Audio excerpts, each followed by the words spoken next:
ബ്രസീലിന്റെ താരങ്ങളെ കുറിച്ചാണ് പറയുന്നത്. ഈ രീതിയിൽ കളിച്ചാൽ മതിയോ ഇനി ബ്രസീലിന് മുന്നോട്ട് പോകുമ്പോൾ? അപ്പോൾ ഏറ്റവും കൂടുതൽ ആശങ്കയാവുന്നതും ഫാൻസ് ഏറ്റവും കൂടുതൽ വിഷമിക്കുന്നതും ഒരു കാര്യത്തിലാണ്. ബ്രസീലിന് മൂർച്ചയേറിയ ഒരു അറ്റാക്കിംഗ് മിഡ്ഫീൽഡറെ ഇപ്പോഴും ആവശ്യമുണ്ട്. സ്ട്രൈക്ക് റേറ്റിലേക്കും എതിർ ബോക്സിലേക്കും പന്തെത്തിക്കാൻ എണ്ണയിട്ട യന്ത്രം പോലെ മിഡ്ഫീൽഡ് പ്രവർത്തിക്കേണ്ടതുണ്ട്.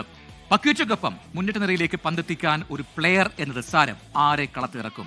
അവിടെയാണ് നെയ്മാറിന്റെ പ്രസക്തി. ഇപ്പോൾ ഇടത് വിങ്ങിൽ നിന്നും ഫോമിൽ കളിക്കുന്ന വിനീഷ്യസ് ജൂനിയറിനെ അവിടെ നിലനിർത്തി നെയ്മാർ ജൂനിയറെ അറ്റാക്കിംഗ് മിഡ്ഫീൽഡറായി അവതരിപ്പിച്ചാൽ ബ്രസീൽ നിരയുടെ കരുത്ത് കൂടും എന്ന് പ്രതീക്ഷിക്കാം. പക്ഷെ താരത്തിന്റെ പരുക്കാണ് നമുക്കെല്ലാം, അല്ലെങ്കിൽ ബ്രസീൽ ഫാൻസിനെല്ലാം വലിയ നിരാശയാകുന്നത്. അടുത്ത കളിയിൽ നെയ്മാർ പരിക്കെല്ലാം ഭേദമായി തിരികെ ബ്രസീൽ നിരയിലേക്ക് പ്ലേയിങ് 11ലേക്ക് വരും എന്ന് നമുക്ക് പ്രതീക്ഷിക്കാം. ഇനി ബ്രസീലിന്റെ വലിയൊരു പ്രതിസന്ധി എന്ന് പറയുന്നത് വലത് വിങ്ങിൽ ഓളം കണ്ടെത്താൻ താരങ്ങൾക്ക് കഴിയുന്നില്ല എന്നതാണ്. ബാഴ്സലോണയ്ക്ക് വേണ്ടി മിന്നും ഫോമിൽ കളിച്ച റഫീഞ്ഞ ആ നിലവാരത്തിൽ ഉയരുന്നില്ല എന്നത് മാത്രമല്ല, ഇപ്പോഴത്തെ പരുക്ക് കൂടി വന്നു.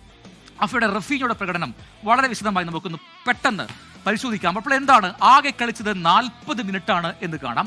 അതിൽ ഒരു ഷോട്ട് പാസ് അക്യുറസി 75% മാത്രമാണ് എന്ന് കാണാം. റഫീഞ്ഞ ഹെയ്ത്തിക്കെതിരെ ആകെ കളിച്ചത് 40 മിനിറ്റാണ്. അതിൽ ഇത്ര മാത്രമാണ് ആ പാസ് അക്യുറസി എന്നുള്ളത്. ആ താരം ഒന്നുകൂടി ഉണർന്ന് കളിക്കേണ്ടതുണ്ട് എന്ന് വ്യക്തമാക്കുന്നതാണ്. മാത്രവുമല്ല, ഈ കളി കളിച്ചാൽ പോരാ, വലത് വിങ്ങാൽ മറ്റാരെങ്കിലും നമുക്ക് കൊണ്ടുവരാൻ കഴിയുമോ എന്ന ചോദ്യം കൂടി പ്രസക്തമാണ്. അന്ന് ചിന്തിക്കുമ്പോഴാണ് ബ്രസീലിന് വീണ്ടും ഒരു പ്രതിസന്ധി ഉണ്ടാകുന്നത്. അങ്ങനെ താരമുണ്ടോ എന്ന ചോദ്യമാണ്. റയാൻ നോക്കുക, റയാന്റെ ഒരു കളിയിൽ മികവ് എന്താണെന്ന് കൂടി നമുക്ക് അടുത്ത കാർഡിൽ കാണാം. ഗോൾ 0 ആണ്, അസിസ്റ്റ് 0 ആണ്, ഷോട്ട് 0 ആണ് എന്ന് പറയുമ്പോൾ ആ യുവതാരമായിട്ട് കൂടി റയാന്റെ പ്രകടനം തികച്ചും നിരാശപ്പെടുത്തുന്നതാണ് എന്ന് പറയേണ്ടി വരും. ഒരു ഷോട്ടോ എതിരാളികൾക്ക് മുന്നിൽ ഭീഷണി ഉയർത്താവുന്ന ഒരു പ്രകടനമോ ഒരു മുന്നേറ്റമോ റയാന് നടത്താൻ കഴിഞ്ഞില്ല എന്നത് വസ്തുതയാണ്. വലത് വിങ്ങിൽ ലൂയിസ് ഹെൻറിക്കിനെ പരീക്ഷിക്കാം എന്നൊരു ഓപ്ഷൻ ബ്രസീലിനുണ്ട് എന്നുകൂടി ഒരുപക്ഷെ ആരാധകർക്ക് അറിയാം.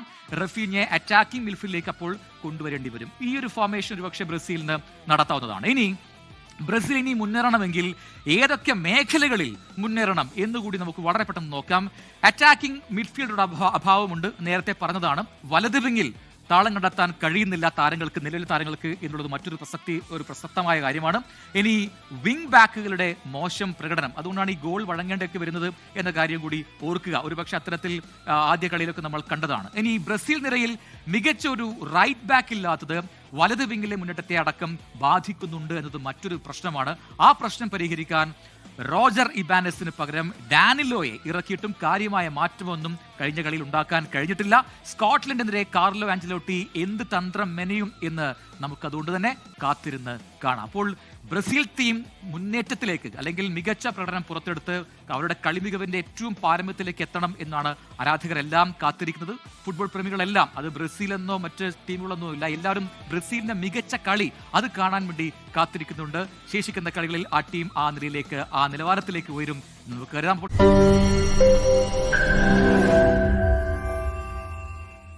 ലോകത്തെവിടെയായാലും ഏത് സമയത്തും 24 വാർത്തകളും ഓഗ്മെന്റഡ് റിയാലിറ്റി പാക്കേജുകളും എക്സ്പ്ലെയിനറുകളും വിശദമായി കാണാൻ ഞങ്ങളുടെ യൂട്യൂബ് ചാനൽ നിങ്ങൾക്ക് സബ്സ്ക്രൈബ് ചെയ്യാം.